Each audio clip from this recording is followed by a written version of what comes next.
You see them. This is Kukeri. These aren't just costumes, they are walking, breathing, roaring manifestations of the wild. Each suit is a painstaking work of art, often passed down through the generations. Crafted from thick furry animal pelts like sheepskin, goatskin, wolf furs.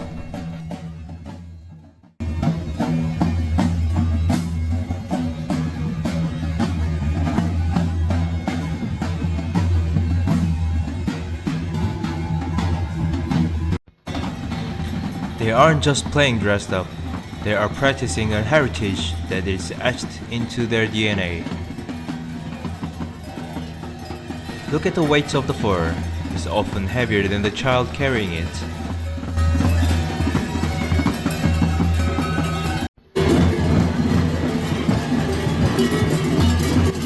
I think their rehearsal is finished, let's follow them.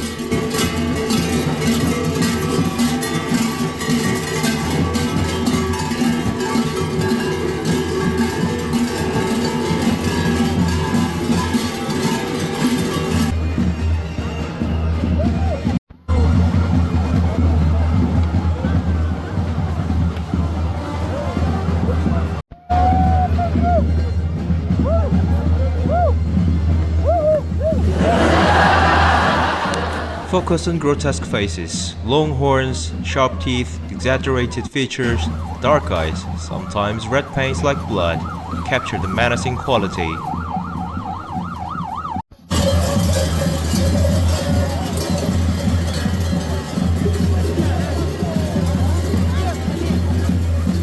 They are the soul of Kukeri.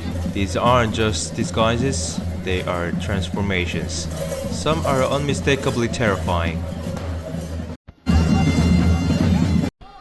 Horned demons with gaping mouth and long fanged teeth, crafted to instill fear in any lurking evil spirit you wouldn't want to meet on.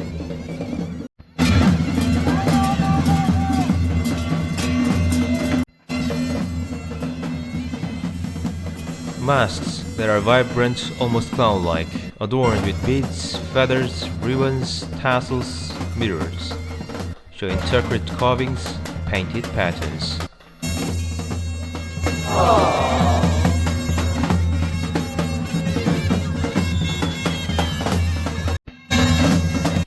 Among the towering fur, the clanging metal, there is a flash of something brilliant. It's a deep, defined crimson of Bulgarian Shevitsa.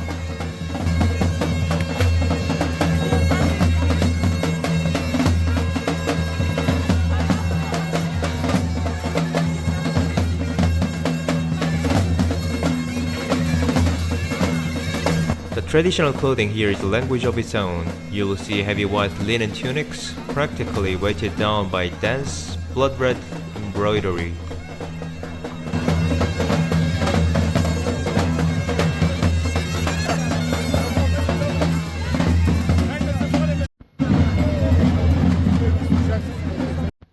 For the Bulgarian people, red isn't just a color, it's a shield. Every stitch is a prayer for health and a barrier against the dark.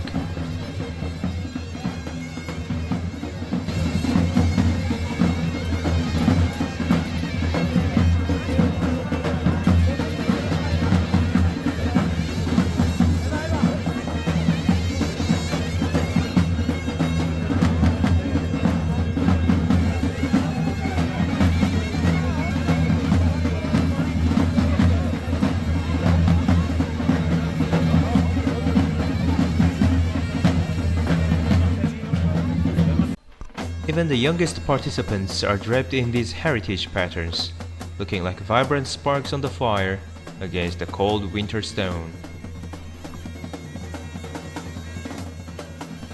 It is a reminder that even in the heart of the winter, the pulse of the life here is warm, loud, and incredibly bright.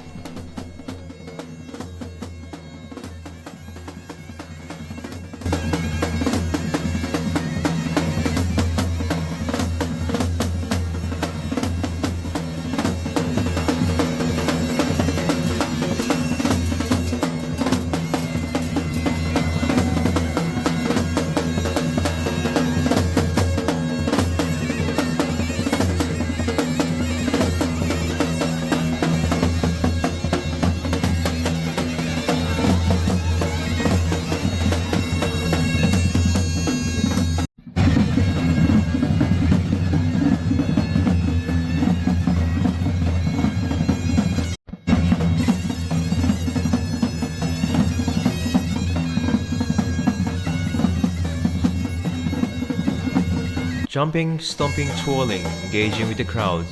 They might playfully scare children or shake their bells at spectators.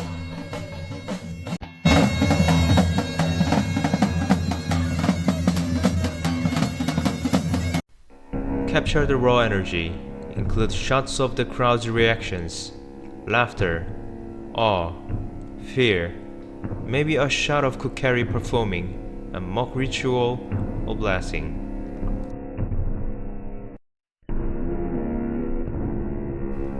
These costumes are made from longest, coarsest goat pelts imaginable, and when the dancers begin to move, the fur takes on a life of its own. As they jump, the hair doesn't just hang, it floats.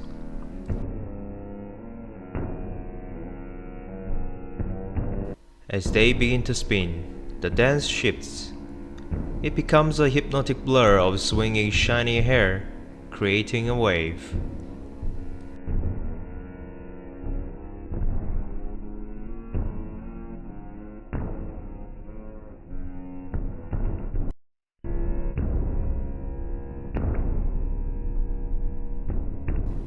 The performers enter a sort of trance, their heads tilted down and shaking their bodies slowly, like a ship surrendering itself to the flow of the tide.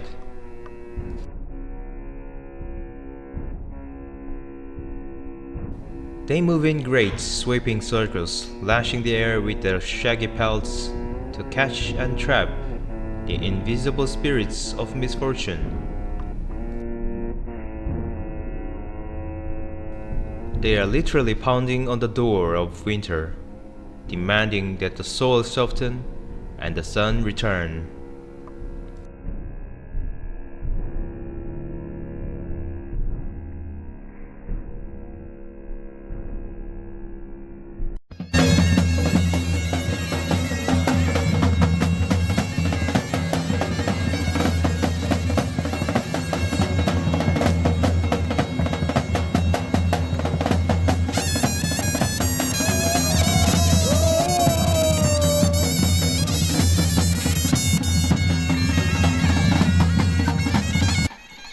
Creates a massive shaggy silhouette that expands and contracts with every rhythmic stomp.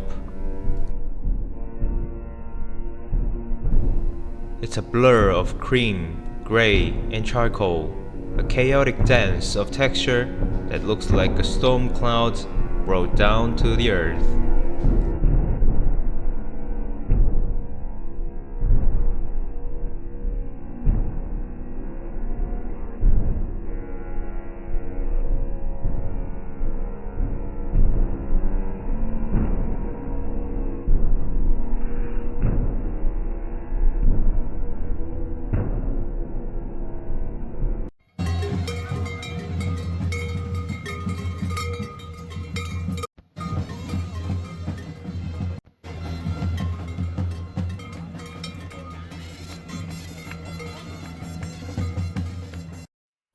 A close-up of the long hair swaying, then pulling back to reveal the creature is twice the height of human. But you can see the person's real shoulders lower down. As the heavy pelts swing and part, the true face of the beast is revealed. Deep within the swaying thicket of goat's hair, a wooden soul stares back at you. A group of men in white embroidered tunics, wearing massive 5-foot-tall cone-shaped hats. The hats are completely covered in hundreds of colorful fabric flowers. As the men dance, clanging of hundreds of heavy copper bells, these floral flowers bob and sway in perfect unison. They aren't just hats, they are symbols of the forest coming back to life.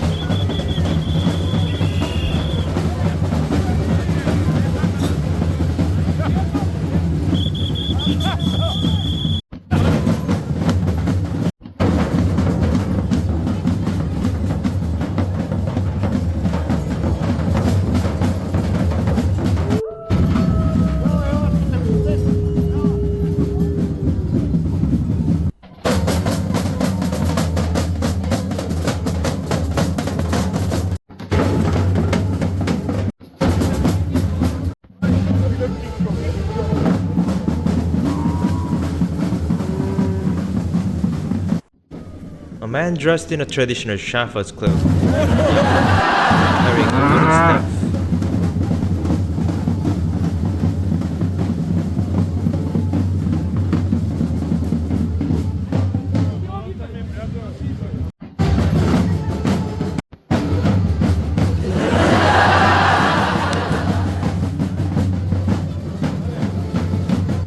The bull bows his heavy horned head. A crowd is dancing along with the tilt of his hips.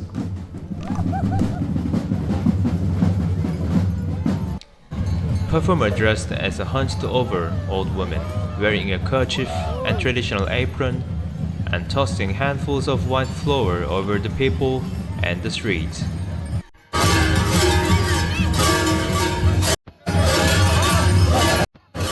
But on the other hand, for the kids, they are handing over the candies.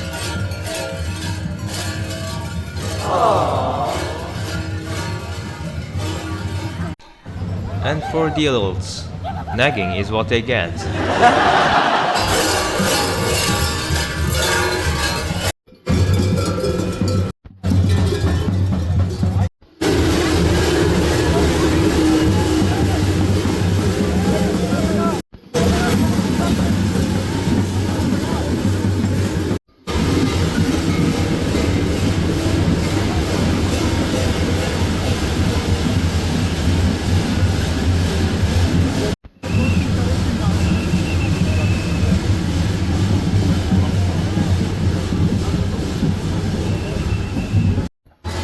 One lady show off her mask handmade by herself, and it's quite a masterpiece, carved out with a single wood.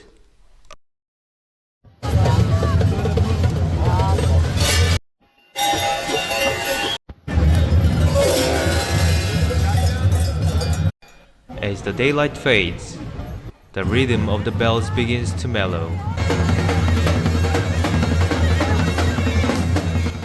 Performers are heading down to the middle of the village from the high ground.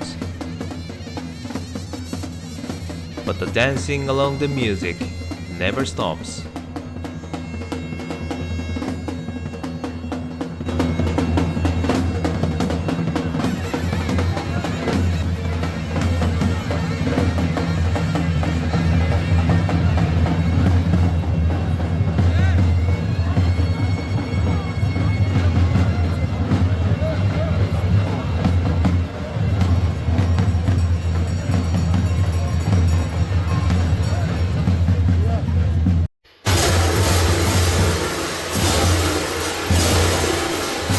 Crafted from thick, furry, look at the sheer weight of these bells. Some of these guys are carrying 50-60 pounds of pure metal. It's a test of endurance as much as it is a dance. Every chant, every rhythmic stomp, it's a ward against ill fortune.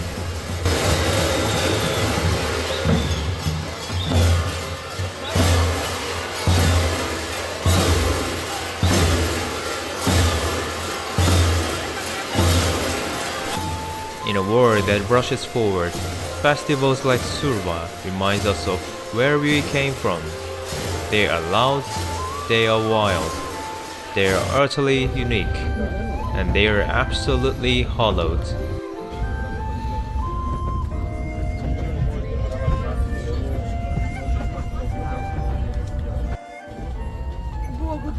Bulgaria.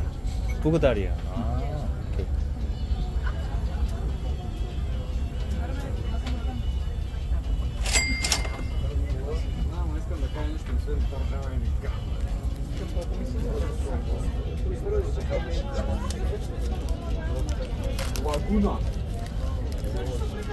Bulgaria.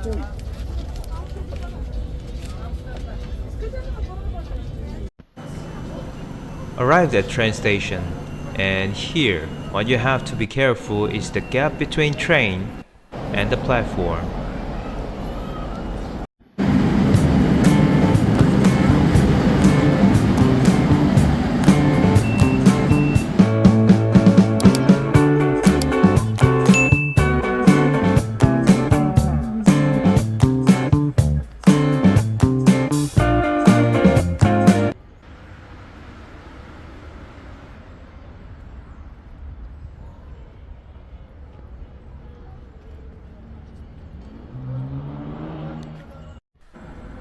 Subway construction of Sofia planning began in the 60s, but Sofia is built on layers of history. Everywhere engineers dug, they hit ancient ruins, slowing the process down significantly. Construction finally started in the 80s, but the collapse of communism in 1989 and the economic crisis of the 90s halted the progress.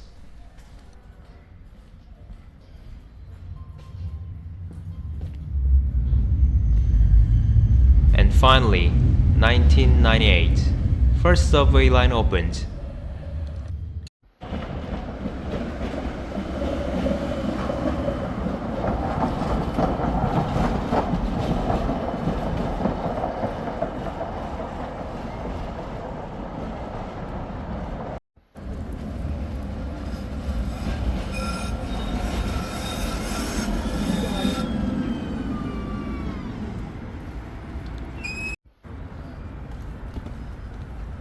Originally, a stone bridge called Akpras stood here during the Ottoman period.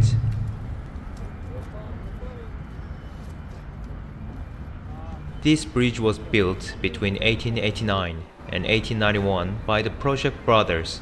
The four bronze lions symbolize the four Bulgarian revolutionaries executed by the Ottomans at this very spot in 1876.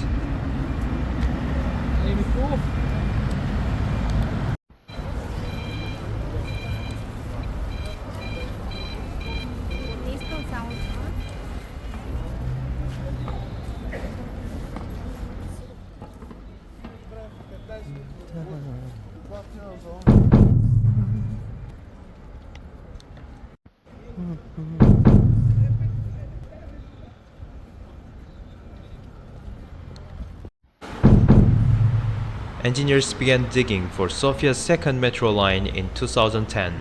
They didn't just find soil. They unearthed 8 ancient streets, early Christian basilicas, and the luxury villas of the Roman elite.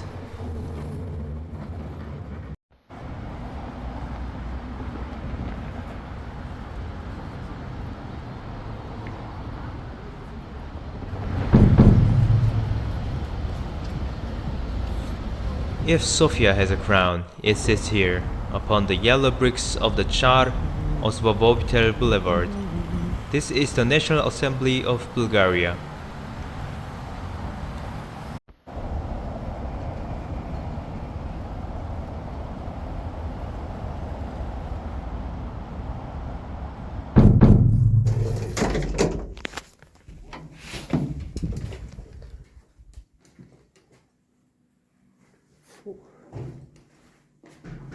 Nice, classic.